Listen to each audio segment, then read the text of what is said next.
Many times we complain more than we are grateful. But this video is really just to appreciate something that I've observed has been happening, which is a very good thing.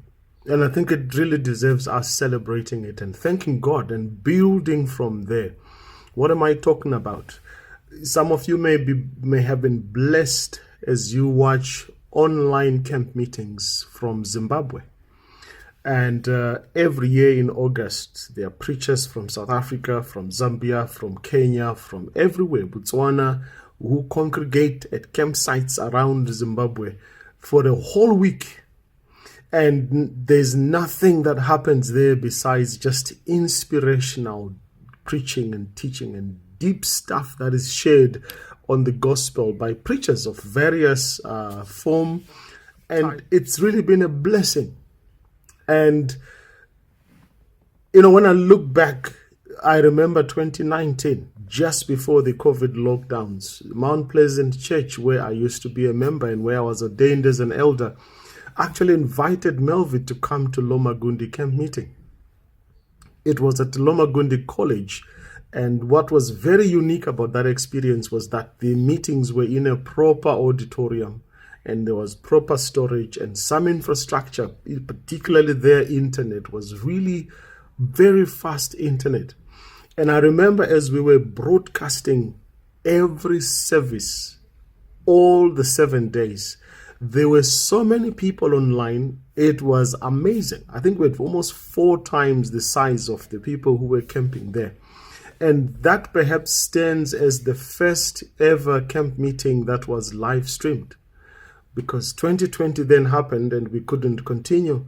But then in that same year, I remember getting calls from Blufffield Church, the leadership there, Mandara Church came through as well.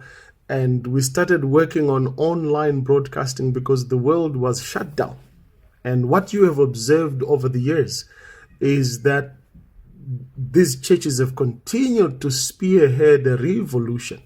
And I just want to say thank you to the teams that have taken on this challenge and have continued to build and to create something that has become a global phenomenon. Because come August, this time of the year, some of us get spoiled because we are hopping across different sites and we are being blessed.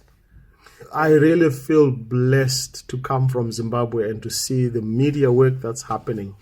And so I think this is worth to be celebrated. We should do a full report of what the media ministry has been able to do. What are the numbers looking like? Because numbers don't lie. How many people outside of Zimbabwe have been reached by these camp meetings? Well, whether outside or inside, doesn't matter. Who has been reached by these live streams? I think it's so crazy that people are so addicted to this that I watched one of my brothers. I saw him on the B-roll on the audience camera, and I saw him commenting on the live stream as well. So people really can't get enough of this content online. And what really is quite amazing is what impact it is having. So I'm hoping the leadership will look into the value of this investment.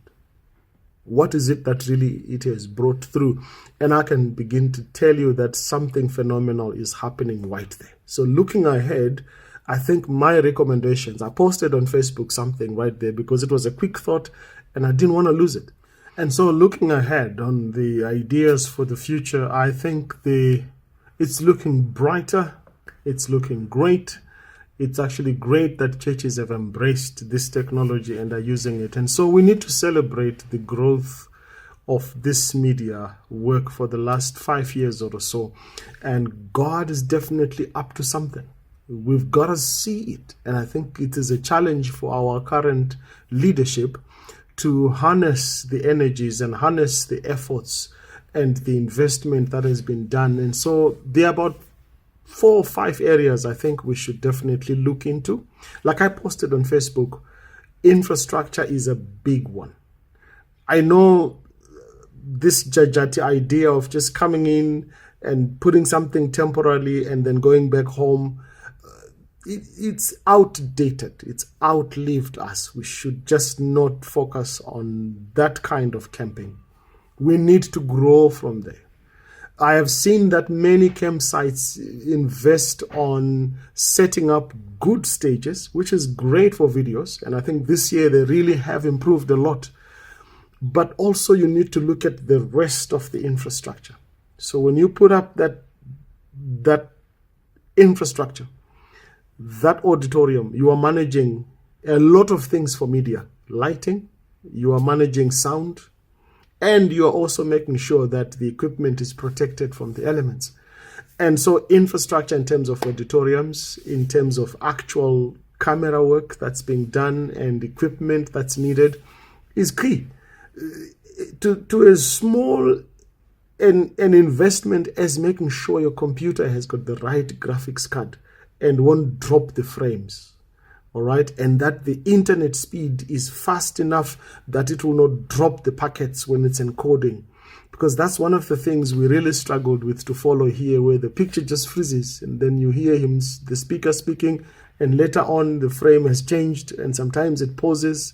So it's internet or it's the graphics for the machines. And also looking at the investment that has been done on these high-end cameras, one has to make sure they are properly used and secured in a way that will ensure that we have them and we can use them for a long time. And some of the cameras we still have today are 15 years old, but they still run as smooth as brand new. And so that's really quite critical. And if you look at the investment done by the churches that have been working on this space, it's a lot of money. And the question always is, what is the value of that investment? Or what is the return on that investment? The value, we do know it's very expensive. Churches can tell you they spent millions of dollars to invest in that equipment. But what is the return on it? Especially the return on the mission. Are we getting any baptisms? Are we getting any lives transformed? Do we have reports about that? Do we know what the impact is? And do we know the growth from the few years up to now of many of these live streams? And what I think is also important is coordination and collaboration.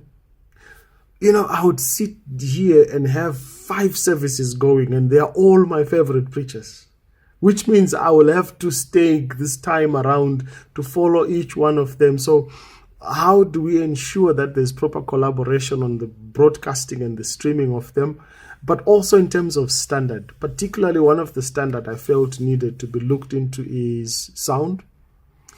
I think there was a huge variation in terms of sound qualities. And how do you optimize sound for broadcast? I think that's one thing I thought maybe it needs to be looked at.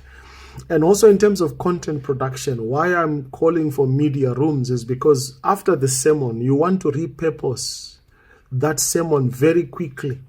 And then comes in the idea of a media room for post-production, you know, manipulation and repurposing of your content. But also think about AI. How are media teams using AI content hosting apps online to repurpose these sermons quickly and make sure they throw them around? And also looking at social media marketing. How much of the marketing is being done to really invest in curving out the market for our camp meetings and promoting it as wide as possible? What is the investment there? Are we having paid adverts to target particular people in certain places or countries that need to be watching these videos online? We have to have a deliberate media marketing or social media marketing strategy. And content production, definitely an area for us to improve in terms of how do we manage what we have created and repurpose it and use it. And perhaps training is a key area, because training then means we are expanding our abilities to do many things. You know, you don't want to see cameras just swinging around and shots not being created properly, and people going on stage and not appreciating the fact that this is being live streamed. And so there's a lot I think we can definitely improve on, and perhaps Zimbabwe could become a hub for online broadcasting for camp meetings. Who knows? We could have an academy that trains all media teams before we go for camp meetings. Bring them together, train them on new skills, share apps that are available, and set them up, check the equipment and make sure it's properly functioning before the camp meetings, and that an inventory of all the assets are in place.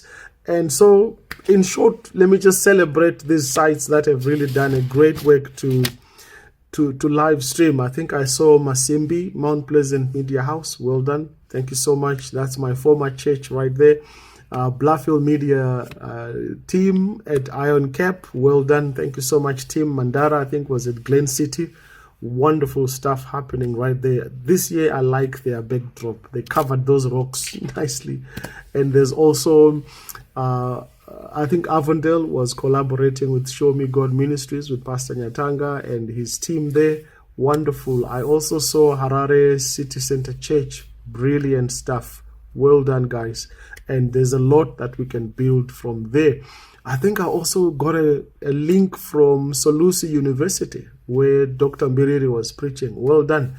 It's really fantastic. So I'm hoping we can have an online virtual seminar to review what has happened this year and hopefully learn the lesson going forward. I'll be very happy to host media teams to share their lessons and also report on what was the impact. What impact have we seen these broadcasting having on the mission of the church? So may God bless you guys. May God bless the leadership for facilitating these live streams and ensuring that the gospel is reaching people in real time across the world. That's the essence of Revelation chapter 14, verse 6 and 7. The gospel must fly in the midst of the heavens. And so I'm just thrilled. I'm excited to see this growth. I'm excited to see that we are really headed somewhere, and let's continue building, and God will help us to get there.